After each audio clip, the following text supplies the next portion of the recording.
limited to language models. I spend around half of my time working on retrieval models, and there's sort of really active research there, improvements in terms of modeling. You might be familiar with late interaction, the ColBERT retrieval family of models. Sparse representations are really hot again, among many other things. And adapting these models to all kinds of new domains is also a highly active area of research. There's also similar progress for task-specific models and for multimodal models beyond that. So in this talk and in DSPy in general, we start by focusing on language models and retrieval models. And in particular, we think about them when they interact in larger pipelines. So everything I told you about has usually been explored in isolation.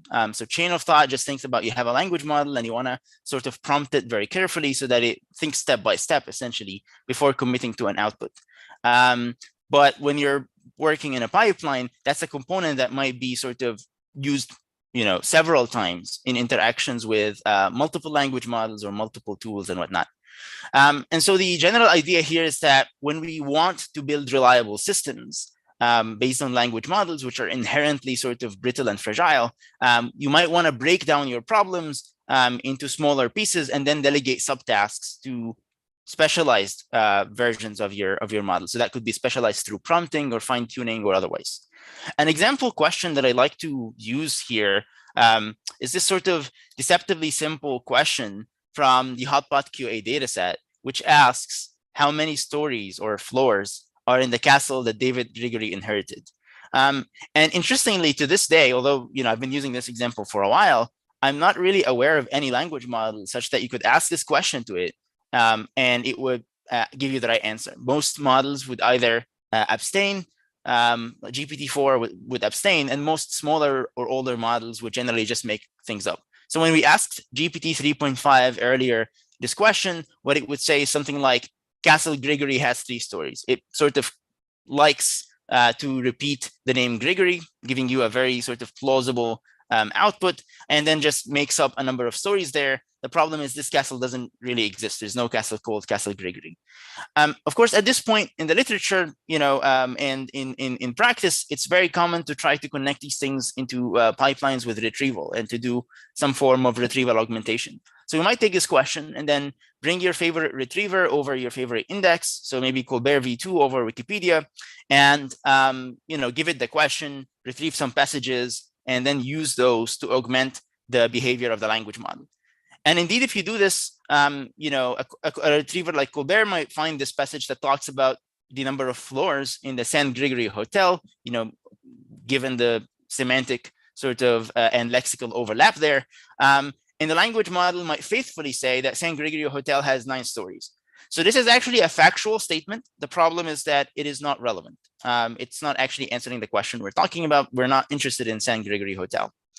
At this point, it might start to become clear that we're really looking here at a case where, at the very least, you might need a pipeline that allows multiple interactions between your language model and your retrieval model. So you could take this question, and then instead of asking the model to solve the question, you ask it to generate a search query for your retriever. In particular, you might ask, well, who's this David Grigory guy and what castle did he inherit? Given a question like this, there is a passage in Wikipedia that introduces David Grigory, something that cannot be said about the original complex question we had. And the retriever will indeed find this pretty easily. Now, one thing that makes this challenging in practice is that there's a lot of people called David Grigory, but a good retriever will sort of be able to at least find one that talks about someone inheriting the castle. Now, you might go back to the language model now, and it will be a lot more capable at sort of identifying the question to ask, which is, well, how many stories are in this Skinardi castle that David inherited? And given this, you might go back to the retriever, which finds the number of stories in this castle, and the language model can correctly answer the question now. So this is a specific pipeline, a really simple one, that shows that for a lot of questions and for a lot of sort of tasks, there is some level of inherent complexity where you might really want to start building fairly complex pipelines that have essentially several layers of interactions between these foundation models. And this is not limited to this sort of multi-hop set of questions. What we're seeing in the literature, and this has kind of been expanding really quickly this year, although the challenges here sort of have been explored for a couple years, if not longer.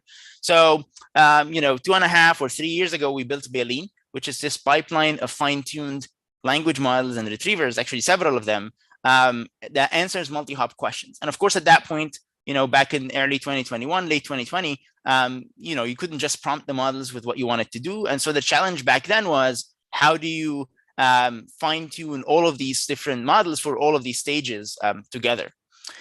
These days, there's been sort of a lot more work on building these pipelines, precisely because we could just prompt large language models and they can follow our instructions. So RAR is a pretty cool pipeline from Google. And what RAR does is it will get a language model and ask it to generate a paragraph that answers maybe a user's question. And then it will use this complex multi-stage design here, this architecture here on the right side, in order to revise and cite the claims in the question. And the details here don't matter, but the interesting part is how many different sort of components are interacting, and how there's loops. There are loops and whatnot that are ongoing in this sort of design. Flare is another really cool one from CMU and others. And this stuff is not limited to things related to retrieval in any way. So, even though a lot of the early stuff here comes from retrieval, and my background sort of interacts a lot with retrieval, we're seeing a lot of these pipelines for things like generating SQL. So DynSQL here is a multi-stage pipeline that's pretty cool for, that goes through at least 4 steps of interacting with the language model and whatnot in order to solve this task. And we're seeing this in various other places. So, if you're someone building these pipelines or exploring them, or, doing development or research, the general sort of advice we have is that it's really wise not just to invest in your models and your hardware and whatnot, but to invest in your pipelines, to invest in your architecture design around these models, in your system design. And our goal is to sort of help you do that. Now, this is all easier said than done. Building effective pipelines is quite challenging. And in particular, what's hard here is, even if you know, and this is kind of not obvious, but even if you know the right architectural design for the sort of task you're trying to solve, how to sort of build the individual pieces and how to connect them together and how to optimize them together is not obvious. So even though prompting makes it easy to get started with an individual component here, like, you can teach a model how to generate search queries or how to answer questions based on paragraphs or whatever, it's kind of hard to actually start connecting these things in pipelines, because it's not just that each piece needs to work, they need to all work together, coherently and effectively. Fine-tuning is not the easy answer either, because, well, it can be very complicated to, and very data intensive, really, to fine-tune a lot of these pieces together. It would be pretty hard. And indeed, what you see in practice is that, open source developments and in fact, NLP research is really kind of functioning on huge pile of prompts. So a lot of the papers I personally like a lot over the past, year or two are, very high level and sort of interesting in the main paper, but you go to the appendices and you find these gigantic textual prompts that have these massive handwritten sort of examples and all these kind of reasoning chains for each step of the pipeline. And obviously this ties you up if you're trying to change, the pipeline, or trying to optimize it, or you're trying to change the language model you're working with. These things get very brittle very fast, and very tedious to work with very fast. This is extremely common. So, I have here a number of other, snippets from other very interesting sort of papers on their own right. And you see things like 61 kilobytes of textual prompts, just raw strings. This spans things from question answering to agents to, code generation. So what I'm going to talk about today is our proposed solution for all of this. And it's sort of going a little bit beyond sort of, it's 2 things. So first, there's a lack of good tooling in this space that could, solve this type of challenge. But more importantly, there's a conceptual, a very fundamental conceptual gap in the way that we as researchers and practitioners and other people interested in language models, in the way we think of them and in the way we think of prompting in general. So the DSPy paradigm that we're proposing is that we should be programming and not prompting language models. And by the way, I'm happy to take questions during the talk, so please just interrupt me or send me a question if you like, or put it in the chat. I'm not sure the exact format. So our goal with DSPy is to help you shift your focus from tweaking the language model itself, or even worse, tweaking some prompts, into instead building good architecture and good system design for whatever tasks you're trying to solve, or agents you're trying to build, or whatever it is. And we are going to do this through 3 key concepts that we introduce. So the first is signatures. So these are going to be simple sort of declarative specifications, and we'll see some examples in a little bit, that will help abstract this notion of prompts. So instead of writing thousands of characters or even thousands of words sometimes, or sort of trying to figure out the right way to fine tune a particular model, you're simply going to describe each piece in your in your pipeline through the input and output behavior that you expect. So this is going to be less than a line, and we'll see how it looks very similar to type signatures of functions. The second component that we introduce is the notion of signature-based modules.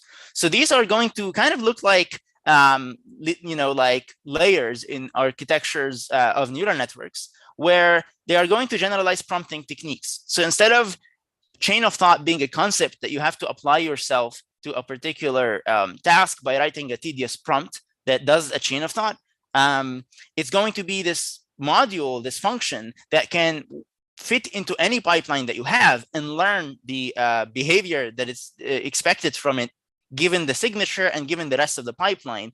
And it's something that you can compose programmatically into a multi-stage system. The last concept is that of teleprompters. So these are automatic optimizers that can take any system you build through modules and signatures and can optimize the components of these systems. In particular, they can optimize the prompts or the weights of the model toward an arbitrary metric that you are interested in. So maybe answer quality, trying to maximize that, or how grounded and faithful your model is, or whatever it is. So modules we have in DSPy are things like DSPy.chain of thought, or DSPy.react, the agent system, or program of thought, or other things like this. So these are, in the literature, very cool techniques, but they are string-based techniques. If you want to apply React to a problem, you got to sit down and think, well, do I want to use it zero shot or few shot? And if it's few shot, how do I come up with good few shot examples? Or should I fine tune or train my React module? In DSPy, it's just a module, and the other decisions like prompting and fine tuning and whatnot are things that you are going to leave to a compiler that will actually automate these types of things for you. And in order for it to do that, you need to tell it what you're expecting from the module. So in particular, you're going to have to specify a signature that will tell the module what kinds of inputs it should expect and what kinds of outputs it should have. So in the shortest form for doing this, you're simply going to provide the semantic sort of specification of the inputs and outputs. So you could say, I want my module to take a question and to give me an answer. Or I want it to take a long document and give me a summary. Or I want it to take some context, which could be a list, and a question. And I want it to give me a rationale first for its answer, and then a final response, or whatever it is, right? There's lots of other signatures that you can specify. And the important thing here is that the keywords that you're using here have semantic meaning. A summary is not the same as a list of entities, or an answer is not the same as a search query. And we will, as I'll show you, this is actually enough semantic information in terms of the type signature for your own language model itself, even very small ones, coupled with a good system design for it to bootstrap very complex and very high quality prompts that might be a lot better than what you would write by hand. And it's something that allows you to sort of focus on more important high level decisions, as we'll see. And what makes this possible in practice are these teleprompters. So these are optimizers we have built into DSPy, and you can actually add other ones. It's pretty modular. And what these will do is that they can take your set of modules and signatures that you've composed in a bigger pipeline, and they can optimize the prompting decisions and whatnot, and the fine-tuning decisions internally.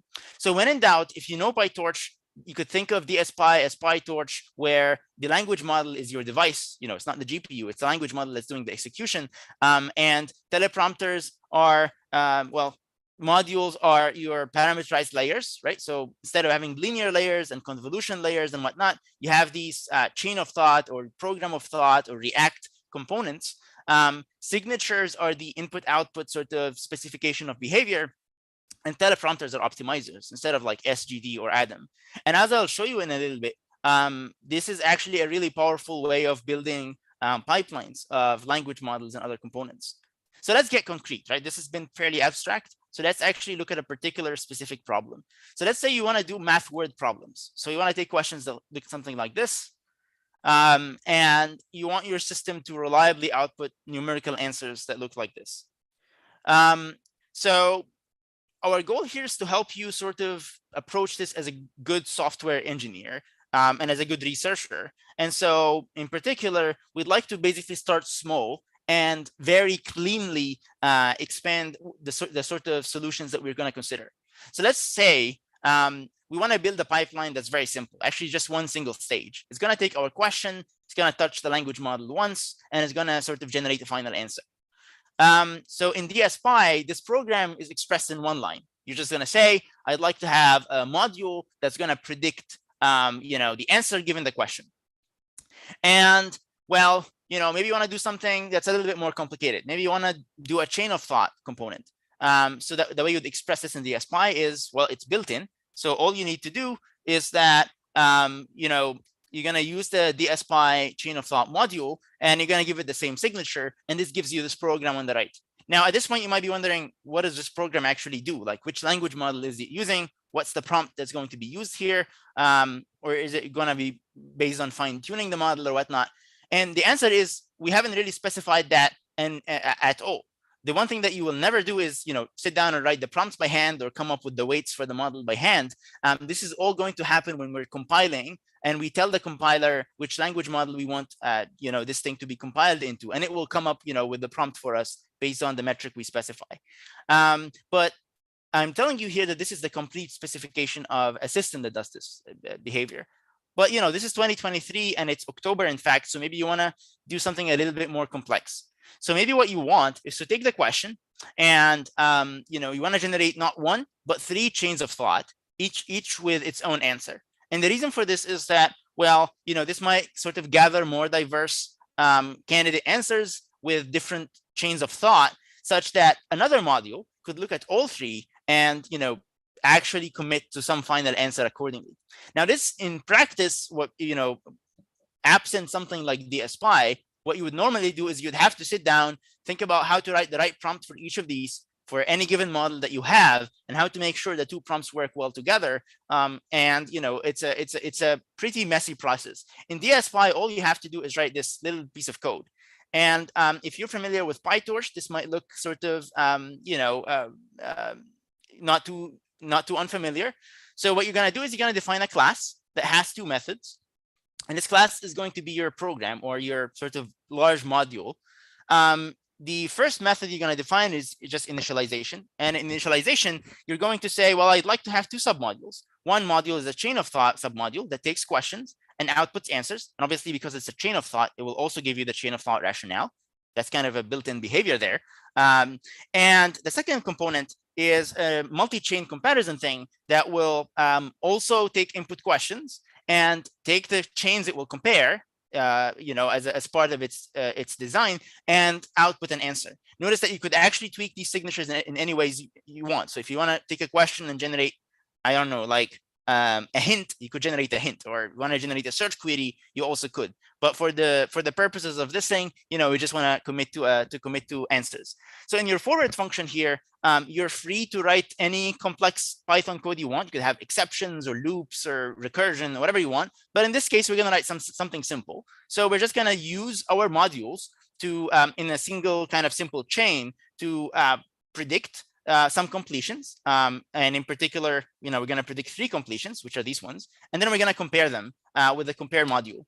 And this is the complete specification of the diagram on the right. It's actually even less sort of code than it takes words to describe it. But every single thing in there, has well-defined behavior. And all of these components are actually implemented in DSPy itself. So let's see sort of how we can get this code into a pipeline that, that works well. The key component here is that we have a program, and for this program to work, we need to compile it. The analogy here is that if you build a model in PyTorch, like once you build it, you actually got to train it. So, this is the process of compiling in DSPy. And like in PyTorch, to compile, you need to select a specific optimizer. So these are called teleprompters in DSPy. So you pick your favorite teleprompter. There's like a bunch of them built into DSPy, and each one has its own sort of, pros and cons. So you pick one, you give it your program, and you give it a few examples, like potentially like 3 or 4 examples, but if you have more is always better. And these examples, importantly, you only need the inputs. So, if you have some labels for the final output, that helps a lot. If you have any of the intermediate labels, that's great, but these are almost never required. And you also need to give it your metric. So what are you sort of trying to maximize? So in this case, we'll usually just trying to maximize the correctness of the final number answer. And what the compiler will do is it will give you a version of your program that will actually be mapped into language model calls with all the prompts and all of that.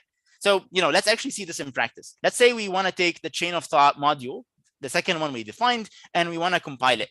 So we could have a training set that has, a question, the question we saw earlier, and the final answer, which is a number. And then this is our program or our module, just a chain of thought that takes a question and outputs an answer. Notice that even the simple chain of thought, in more complex programs, this will become more apparent, but even just a simple chain of thought thing, it needs to, have those, rationales or these step-by-step thinking processes, which we are not going to write in the training set, because who has time to do that, and sort of who has time to figure out how to get them to work well for each individual model. But the input questions and the final answers, these are pipeline independent. These are kind of general things that will always be correct, irrespective of your pipeline.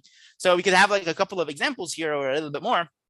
And you could pick a particular teleprompter in DSPy. Here we're using Bootstrap Few-Shot with random search. And we're going to give it our metric, which is just checking that the answer is right. And then we're going to compile. And when you do that, what you get under the hood is that DSPy basically constructs or generates this prompt under the hood that it finds is really good for our model. So this is compiled into Llama2-13b-chat, and it's compiling the chain of thought program. And under the hood is able to build this, this program starting from just a, question answer pairs without any rationales. So it generates those rationales internally, validates them, checks that they work well for your metric, and uses them here. And this gets a lot more interesting when you have larger multi-stage pipelines. So you wrote like 4 lines of code and you got this huge prompt that works really well. And we'll see the quality in a little bit. The other interesting part here is that you can compile in a whole lot of other ways. So, the same program that we had, any of these 3 is something that you could just give to a different teleprompter and get, a few-shot program. So that's something, that just uses the labels that you already have. Bootstrapping with random search. So this will actually generate all of the intermediate prompts for all of your stages and optimize that. You can sort of nest these. So you could take the program that you compiled and sort of apply further step of compilation. So before we proceed, I see a hand raised. Yep, there are some audience questions. So yeah, let's take one question is, what are the convergence times for the number of attempts for predict and compare? What's the amount of time for predict and compare? Yeah, like what is the so Andrew, if you want to clarify, but I think the idea is for the predict and compare, how many attempts do you expect, or usually would it take for it to converge to the right answer? Yeah, obviously you want to do a few at least. So 3 or 5 are good numbers. In the paper you could read all about this. We use 5 attempts. For the figure, I have 3 because it's I don't want to draw 5 things. But this is a very easy parameters to change. You tweak the number here. You recompile. You might get very different prompts that adapt your model to the different number you have. And you might ask, why would the number of outputs attempts affect the prompt? And it actually might affect the prompt because if you're going to generate a lot of things, the type, the prompt encouraging their diversity might not be as important. But if you're generating a very small number of them, maybe you really want a prompt that gets them to be very distinct and diverse. I don't know, but that's something that you should leave for an automatic process, which is why you should use the DSPy compiler. Sure. So I hope this answers the question. There are a lot of other sort of teleprompters in DSPy, things that can do fine tuning, can do ensembling, and a lot of sort of high level transformations that you can read more about in the paper.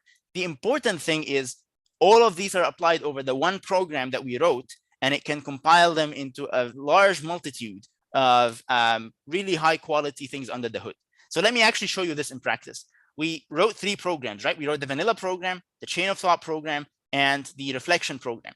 Yes, they all took like 3 or 4 lines of code, but we can compile them into some really rich stuff. So I'm starting here with GPT-3.5, and I'm taking this basic vanilla program, and I'm not compiling it at all, meaning it's being used 0 shot. So this is just a simple prompt going to the OpenAI call.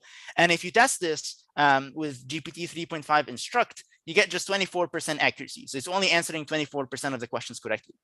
But you could say, all right, the same vanilla program, I could compile it with a few shot compiler. So this is kind of like if you wrote a bunch of few shot examples by hand, and it will get you a 33% accuracy. But if you simply use the bootstrap compilers in DSPy without changing a word in your program, you can push this all the way to more than double the initial scores we started with for this very basic one-line program. Interestingly, this works also really well with sort of compiling with local models. So with Llama2-13b-chat, we're able to get to close to 40% with this extremely basic program here, simply by compiling it in like 2 or 3 more lines of code, sort of in a self-improving manner to teach itself how to answer these questions.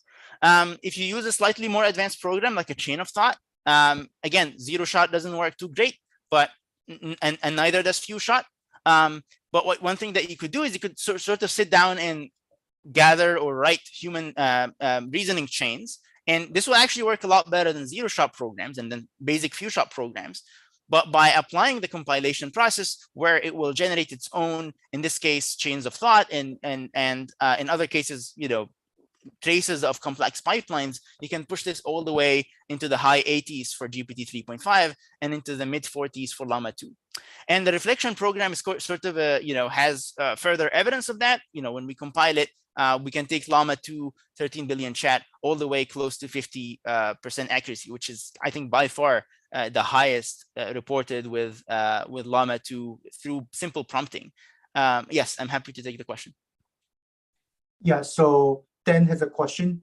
The question is, so the compilation is primarily about picking the examples to include in the prompt or fine-tuning, or how does the compilation step process work?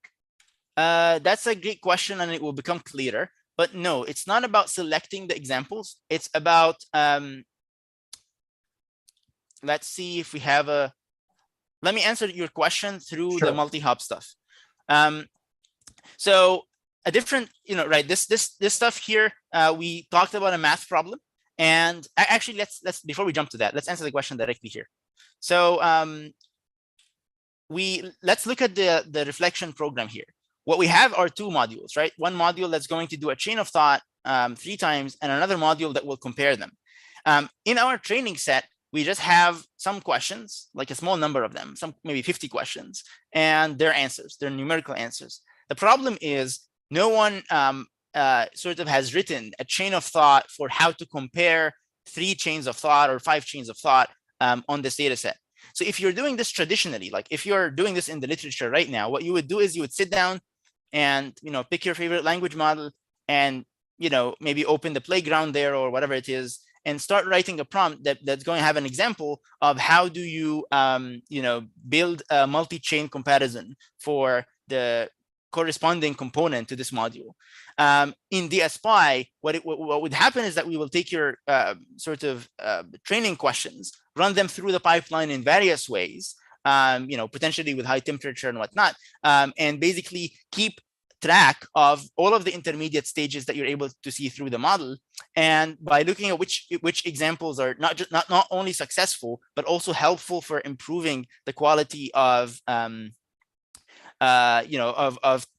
running other examples, we will be able to build prompts that are bootstrapped entirely through using your own language model. And so through this process, we can sort of improve the quality of, let's say, Llama2 chat from 36.70 shot, which is actually pretty formidable, all the way to 49 for the reflection pipeline. So this is significantly richer than selecting the right examples, precisely because selecting the examples will still not give you any traces of how to do this reflection process. So I hope that helps answer that question. And how does it handle when the input or the context exceeds the token limit? So it's ultimately doing an optimization process where it's going to build these prompts. So if there's a prompt that it builds that is too long, then it will fail, and so the score will be low. So it will skip it. So it will do, it will use a different one.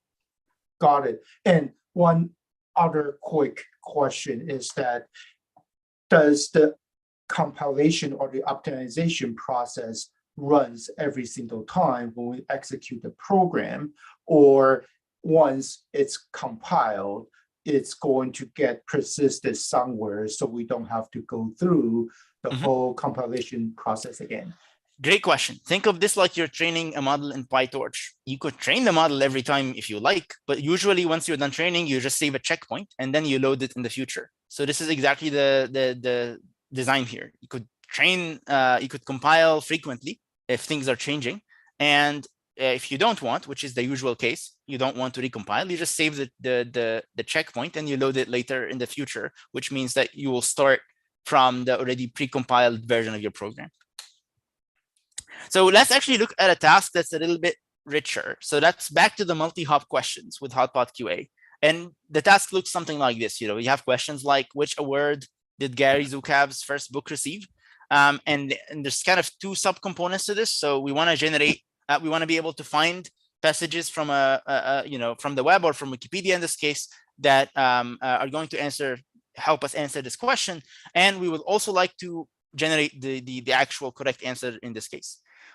We've seen this pipeline earlier, and my goal here is to show you that describing this in DSPy is as easy as describing it in words or in a diagram like this, and we can get really high score with that. So this is going to be another way to sort of look at signatures and modules in DSPy. And sort of for context, we're going to assume that we are going to use 50 training examples, so 50 questions and their final answers. We are not going to assume anything at all about the availability of search queries or passages or chains of thought or any of that stuff, because these are pipeline specific. So we only have questions and answers, and we'd like to fine tune or prompt a pipeline like this. And fine tuning and prompting are both sort of interchangeable in DSPy. So we'll write the same program that we are going to both compile into a bunch of prompts for GPT-3.5 and prompts for Llama2-13b-chat, and compile into a fine tune for T5 large, which has less than a billion parameter, only has 700 million. So I can define my program here, which is going to be a DSPy module. And as I said before, it's just going to have two methods. So at initialization, we can specify that we want to retrieve 3 passages per hop. And in particular, we will have the following modules in our program. So the first is this module called generate query, which refers to the red parts. So what this is going to do is it's going to be a chain of thought module. So it'll think step by step, essentially, before it commits to its output. And what it will take is it will take a context, so some retrieved stuff. So in this case, this will take the retrieved stuff from here. And in this case, at the top, it will not take any retrieved context because it's empty. And it will also take the original question, and it will give us a search query as output. And notice that this is the complete specification of the stage. You don't need to write prompts. You don't need to decide how to fine tune. You don't need to decide how to get labels for these. This is all going to be self-generated during compilation. So, quick question. So for the context question, arrow to query, those are a fixed set of language construct? No. And do they? No, it's anything semantic that your language model is going to be able to understand. So I could, instead of context here, I could say passages, for example. and it will work just fine.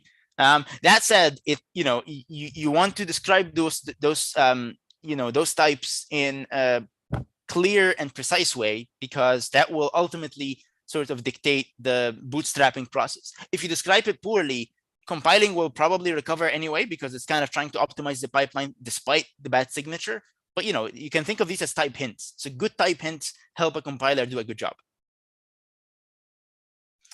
Great. So the orange stuff here is just a retriever, right? So that's built in. And notice that I'm not saying which language model this should use. I'm not saying which retriever this should use. That comes later when I'm compiling. And it could work with any retriever or any language model, because the process will be compiled accordingly. The blue module here is just generating the answer. So it's going to take the context, and it's going to take the question, and it's going to commit to the final answer. Now, as I said before, in the forward method, you could write fairly complex logic. So in this case, we'll start with something at least more complex than what we saw before, and we're going to have a loop. And the loop could have any complex sort of automatic stopping logic. For simplicity, we'll assume that we'll only have 2 iterations. So in each iteration, we'll generate a search query, right? So this is the first search query. This is the second search query. And with the search query, we'll just retrieve and add that to the context. So add the retrieved messages to the context. At the end, we'll just return the output of calling the generate answer module at the bottom here. We'll give it all of these sort of gathered contexts and this question, and we'll return the output of this module. And this is the complete specification without any prompts, without any sort of hard-coded decisions of the pipeline on the left. Some kind of color coding here of the components from the left. So under the hood, when we compile this, as we'll sort of see in a minute, let's say you're compiling this with a local model, with Llama2 13 model, which could probably run on your laptop, maybe soon on your phone. I don't know. This generate query module will actually get mapped into this sort of gigantic high-quality prompt that works really well for teaching the model how to generate search queries. And notice what the compiler did. It found some training questions. So these are things we gave it those training questions, but it augmented them with contexts that we did not provide, and a reasoning chain that we did not provide. And it teaches the model how to generate search queries, again, that we did not write in the training set in anywhere, in any way. And similarly, it can have more of these demonstrations that it's able to bootstrap internally. And this is all done by the model itself through the algorithmic compilation process. And the same will happen in the generate answer stage. So when you call your program, ultimately after compilation, it will be using these prompts under the hood, which are completely transparent, and you can change them, you can inspect them, whatever you like. So the way the compiler works under the hood, and people asked about this earlier, so maybe we could just kind of spend a minute here, is it's going to go through 3 stages. And what determines what happens in the 3 stages is the particular teleprompter you choose to use.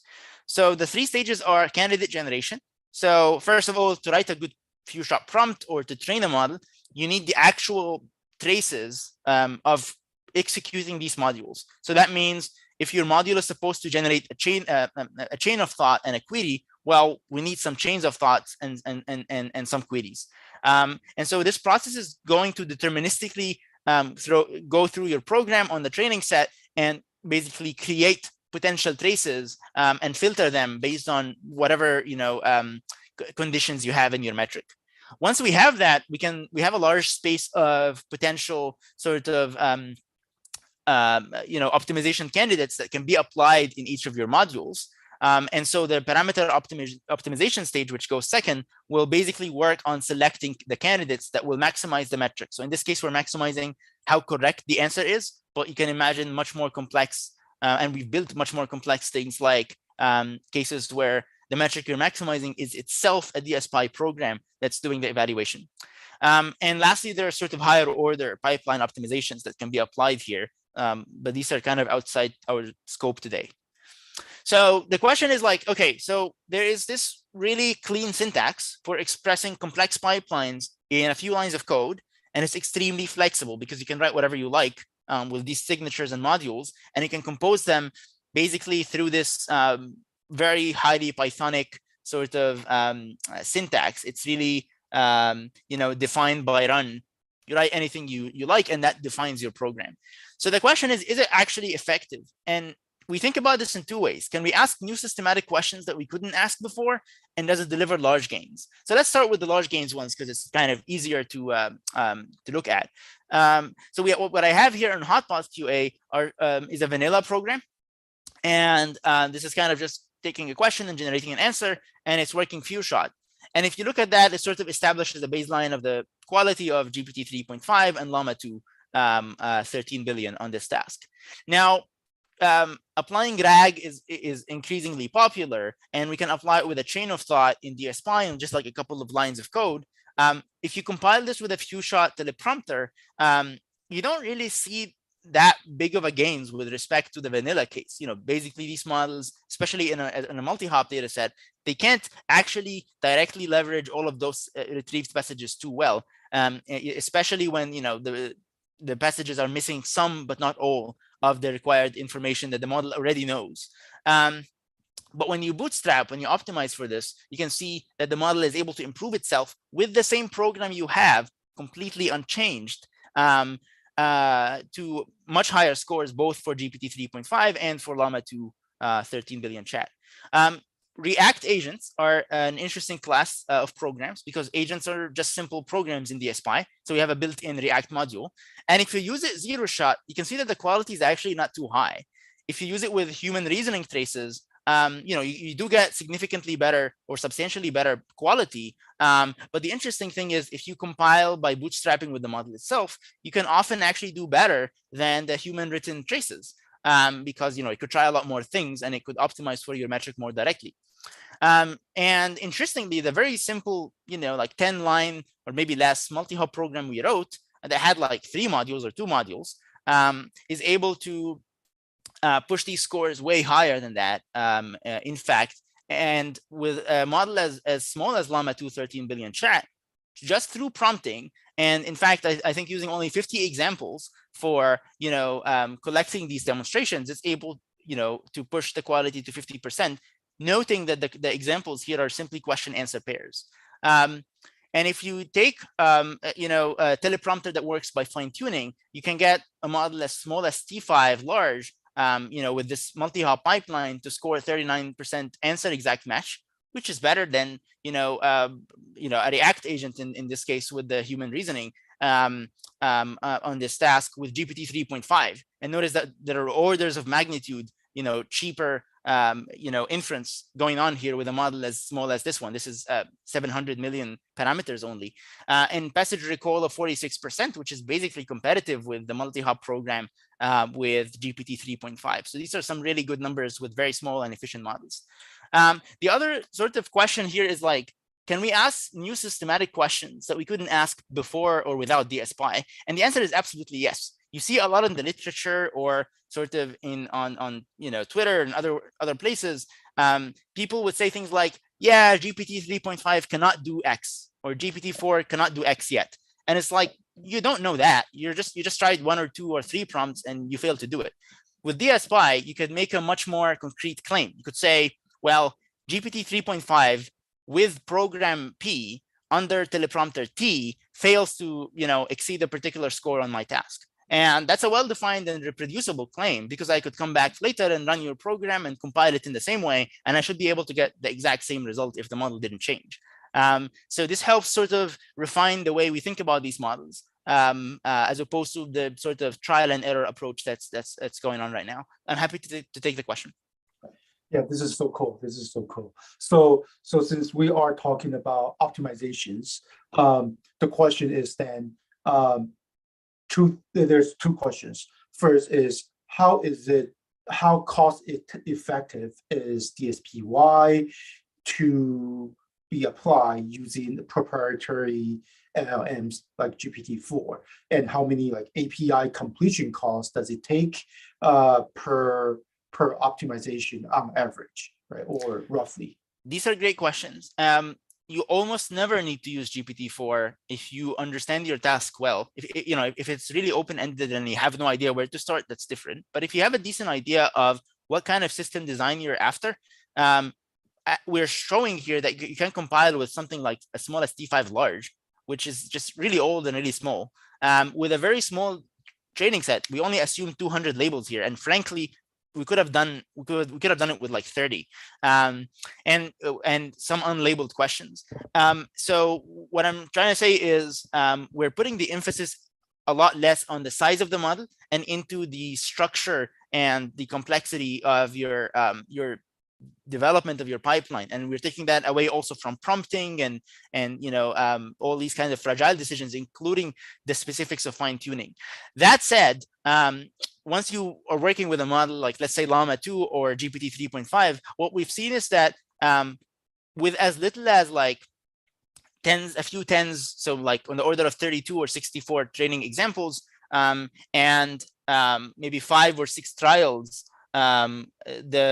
the simple teleprompters in DSPy can give you really good quality. So in practice, that might transfer to something like 1,000 calls to the model. So it might be on the order of a few dollars if you're thinking of GPT 3.5. And obviously, more can always sort of push things farther, but it's never more than a couple, $20 or something. It's never really more than that. And you get really, really high quality, in this way. So one way to think of this is that we're basically putting a cost on prompt engineering. You might be hiring someone who's a prompt engineer who's an expert at this and paying them $100 an hour, but we're telling you can compile like 10 programs and get really good quality in for $5 or $10, or maybe even with a local model that you're running for free on your local machine or something. So yeah, does that answer the question? Yeah, I think this is cool. So prompt engineers are going to lose their jobs too. No. That's what I mean. I should buy that.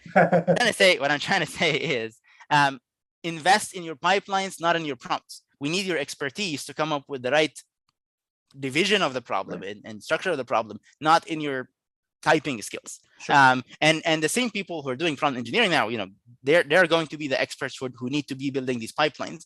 But value your skills at breaking down problems and good software engineering, not at whispering to models. That's what I'm trying to say. Yes, that's awesome to hear. And since we're dealing with optimizations, we always want to optimize for a certain score. So right, how do we evaluate or define that score? Mm-hmm. Specifically, one part of the score could be the truthfulness, or how do we detect hallucinations, or if we are trying to minimize hallucination or maximize truthfulness, like how does that work? And can we define our own metric, and how does this help us define the metrics? Great. So part of the reason that this is still, with the shift away from prompt engineering and into this is going to still be, a very important area, is that this is where your expertise comes in. You are, instead of sort of working in the magical space of prompts, you sit down and you say, well, what kind of program structure do I want? And what am I actually optimizing for? And how do I sort of represent that in a programmatic form? And what we've seen in practice is that what works best is write your own metrics as DSPy programs. That's completely supported, and it works really well out of the box. Usually the evaluation programs themselves are a lot easier to write and easier to evaluate than the complex thing that you're trying to build. In particular, because the evaluation, the outputs of an evaluator are usually like, it's a constrained space, like maybe it's binary, for example. And so you could actually have an evaluation set for those that allows you to compile it. Because your program is independent of the particular prompts that you have, what you could do is you could start very small with a tiny, set of labels and grow it over time, and basically see consistent improvement over time for the same program that you have, as opposed to the current approach, which is kind of a lot more messy. So what you can do is you could sort of iteratively spend time on improving your program, improving your metric, growing your data size, and sort of iterating in this process. And in the meanwhile, we're adding new teleprompters in DSPy, we're adding new modules in DSPy, we being the community in general, that allows your same program to sort of benefit from richer and better optimizations. And this way, you're not waiting for GPT-4 to become cheaper or faster, or just kind of hoping you stumble across a better prompt at some point. You have a very sort of systematic way of proceeding in this space. Got it. Great. Thank you.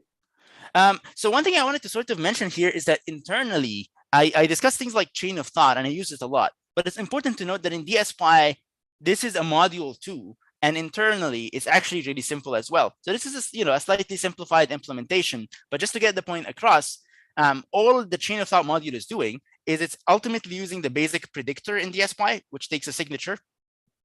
And all it does is it takes your signature, which might be like question goes to answer or whatever, context and question goes to query. And it just adds a rationale field that asks the model to think step by step. And it adds it in the signature and then uses it as a predictor.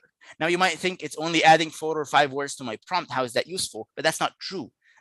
Predict itself is going to learn a complete prompt with all of the few shot examples or the fine-tuning labels that is going to include a lot of reasoning chains that have been sort of bootstrapped and optimized for your pipeline. And so something like chain of thought in the original paper was just this idea that you could apply to your prompts, by changing your string.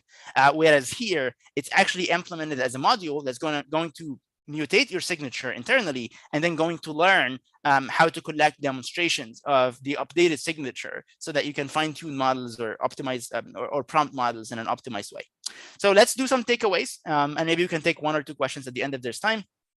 So if you accept my proposal to think of this space where language models are devices and prompting techniques are kind of like low-level instructions, and you want to think of this space as building sort of bigger programs of individual layers, don't mess with the weights by hand. Don't start tweaking and tuning the weights of your classifier by hand, or more directly, don't do a lot of prompt engineering. Instead, think of the modules you want to be building at a high level and the signatures they should have and the optimizers you should use, or the teleprompters, and simply either use these if they already exist or add them if you like.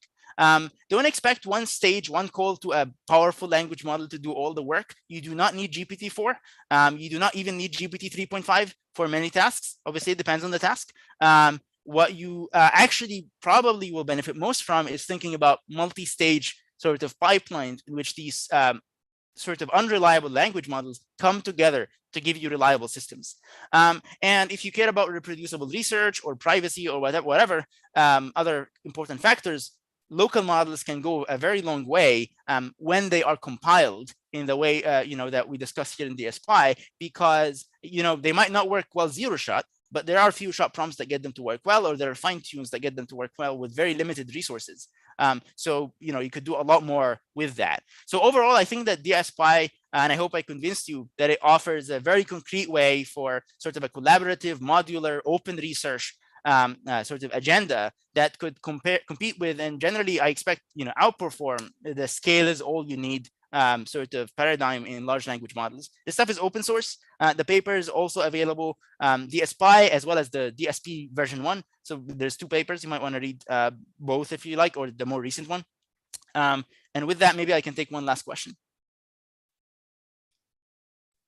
Yep. So we have, thank you so much for the talk.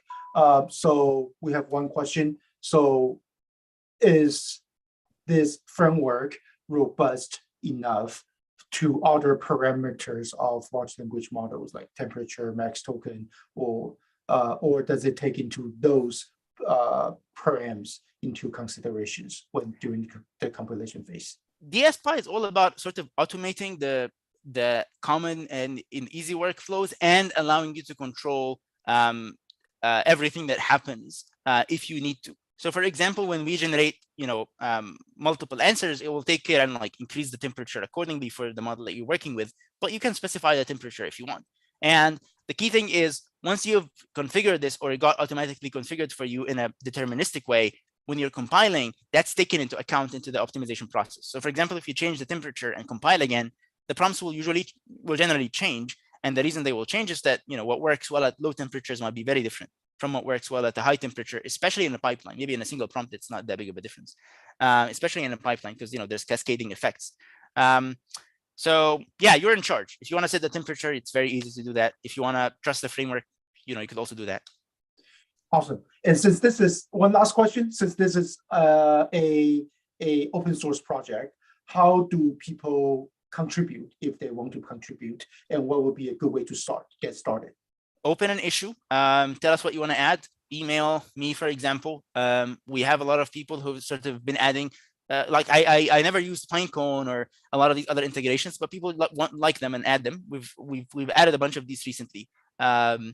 People are sort of have reached out and they're building teleprompters with us.